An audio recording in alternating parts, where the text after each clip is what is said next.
5000 զոհով պատերազմա կեղծել։ Ընտրություն չի կեղծի ես ձեզ։ Դե մենք ենթադրեցինք, որ նաև այս ընտրություններն են կեղծվել։ Ես ենթադրում եմ, որ դե կեղծել ոնց եք դուք հասկանում նայած էլ, եթե մենք այդ ավանդական կեղծիքներն ենք, ես տարբեր տեղեր տարբեր ձևով կարող ալնի, բայց արդյոք որ ընտրված քաղաքապետին քաղաքապետ դառնալուց 1 օր առաջ տանում են 2 տարի 8 ամիս ազատազրկում են, Վանաձորի դեպքն եմ ձեզ ասում, դա ընտրությունների կեղծիք չի, դա ընտրողի ձայնի բռնաբարություն չի։ Իմ կարծիքով այդպես է։ Արդյոք ընտրված քաղաքապետին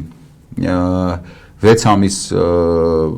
կառավարությունից հետո այդ 6 ամսվա ընթացքում դրոններով, չգիտեմ ինչերով, գաղտնալսում բաներան, որ մի բան գտնեն, տանեն, փագեն, եւ այտենց ի վերջո դա իրանց մոտ ստացվում է, փակելը նկատի ունեմ, դա ընտրողների քվեների բռնաբարություն չի, դա տենց է։ Արդյոք ընտրված միանձնյա ընտրված համայնքապետի սպանությունը 6 ամիս հետո իր ընտրվելուց ընտրության բացի այդ տխուր եւ ողբերգական հետևանքից բացի ընտրողների ձայնի բռնաբարություն չի։ Արդյոք ընտրված քաղաքապետին չհաստատված եւ որևէ ապացույց չներառող կեղծ շինծ ու քրեական գործով այսպես ասած պատալոգ ազատազրկման դատապարտելը, որպեսզի հանկարծ նա համաներման տակ չընկնի 4 երեխայի հորը տանել ազատազրկել կալանավայր տանելը ընտրողների ձայնի բռնաբարություն չի։ Դրանք ընտրակեղծիքներ են, թե չէ։ Դրանք ընտրակեղծիքներ, այսինքն դու կոպիտ ասած ոնց ուզում ես արա, ինչ ուզում ես արա, ոնց ուզում ես մասնակցի, վերջում քաղաքապետադառնում ԿՊՀ-ական։ Հասկանում եք, անկախ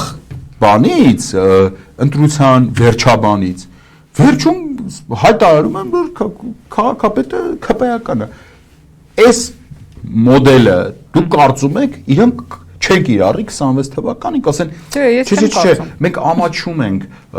բանից 26 թվականին կիրառենք, եկեք իշխանությունը տանք որոշ ապուշների, ովքեր որ բան են արում, արդ 21 թվականից պատրաստվում են իրանց անգործությունը, իրանց պորտաբուծությունը դիմադրի դաշտում ներկայացնում են որպես 26 թվականի ընտրություններին պատրաստվել։ Եկեք այդ հիմարներին բան անենք, իշխանությունը հանձնենք, դա հաշվարկը այդ մարդկանց չեմ կարծում։